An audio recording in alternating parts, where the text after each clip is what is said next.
आप सभी का जीके एक्सप्रेस टीवी में बहुत बहुत स्वागत है। मैं हूं आपके साथ अमजद अली। जिस तरह से आप सभी जानते हैं कि नगरोटा और बड़गाम की अगर आज हम बात करें तो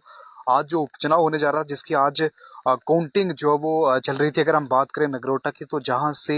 जो लेट दविंदर सिंह राणा, जिनकी बेटी दव्यानी राणा, जिन्होंने एक बड़े मार्जिन के साथ इस सीट को जो है वो जीत लिया है। और अगर हम बात करें इस वक्त नगरोटा की, तो वहां से जो आखिरी रिपोर्ट इस वक्त जो हमारे पास पहुंच रही है, जिसमें यही जानकारी है कि वहां इस वक्त जो जश्न है, जश्न की तैयारी जो वो चल रही है और जश्न जो वो इस वक्त किया जा रहा है। अगर हम दव्यानी राणा की बात करें तो जिन्होंने लगभग 42,000 वोट जो वो लिए हैं। और अगर हम लीड की बात करें तो एक बड़ा मार्जिन, जहां बात करें हम नेशनल कॉन्फ्रेंस की, तो उनकी ओर से जो शमीम बेगम, जिसको अपना प्रत्याशी जो है वो इस सीट से जो बनाया गया था, लेकिन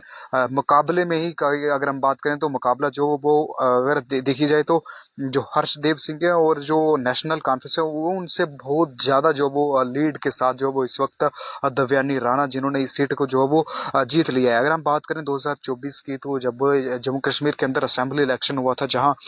दविंदर सिंह राणा, जिन्होंने इस सीट को जो है वो उस वक्त जीता था एक बड़े मार्जिन के साथ, भारतीय जनता पार्टी के जो कैंडिडेट की तो बतौर कैंडिडेट जो वो जीता था एक बड़े मार्जिन के साथ।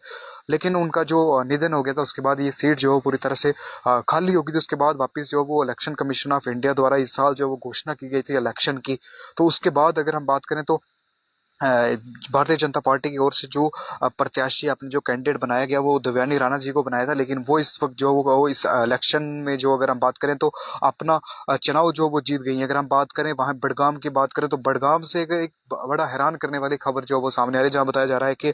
आखिरी राउंड की अगर हम बात करें तो पांचवें राउंड की जो डिटेल्स हमारे पास पहुंच रही है, जिसमें ये जानकारी है कि जहां बात करें पीपल डेमोक्रेटिक पार्टी के जो कैंडिडेट हैं, वो इस सीट से जो इस वक्त लीड पे चल रहे हैं। अगर हम बात करें पहले और दूसरे राउंड की बात करें, जहां जो है वो नेशनल कॉन्फ्रेंस जो वो लीड पे चल रही थी, लेकिन इस वक्त की अगर हम बात करें तो तीसरे राउंड की बात करें, जहां से जो वो पीडीपी के कैंडिडेट जो वो इस सीट पे अगर हम बात करें तो उन्होंने जो वो लीड शुरू कर ली थी। लेकिन तीसरे, चौथे और पांचवें राउंड की जो आखिरी जानकारी हमारे पास पहुंच रही है बड़गाम की, उसमें यही जानकारी अभी तक के पांचवें राउंड में जो वो पीडीपी और पीडीपी जो वो इस वक्त यानी बड़गाम श्रीनगर से जो वो लीड कर रही है। बड़गाम की बात करें, जहां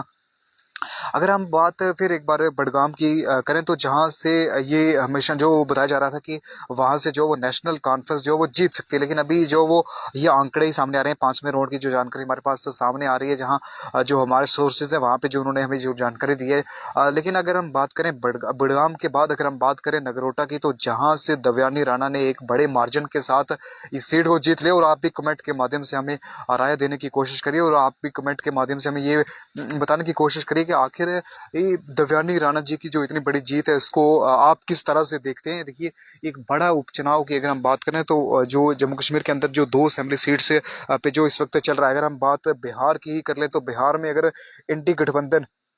जो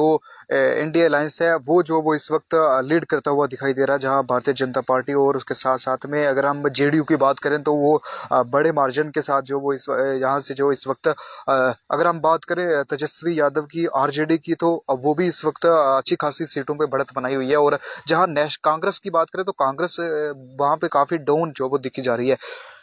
आप भी जरा कमेंट के माध्यम से हमें जो है वो राय देने की कोशिश करिए, और खासकर दव्यानी राणा की जो इतनी बड़ी जीत है, इस पे आप क्या कहेंगे। कमेंट में जो वो अपनी राय जो वो जरूर रखिए। जय हिंद, जय भारत।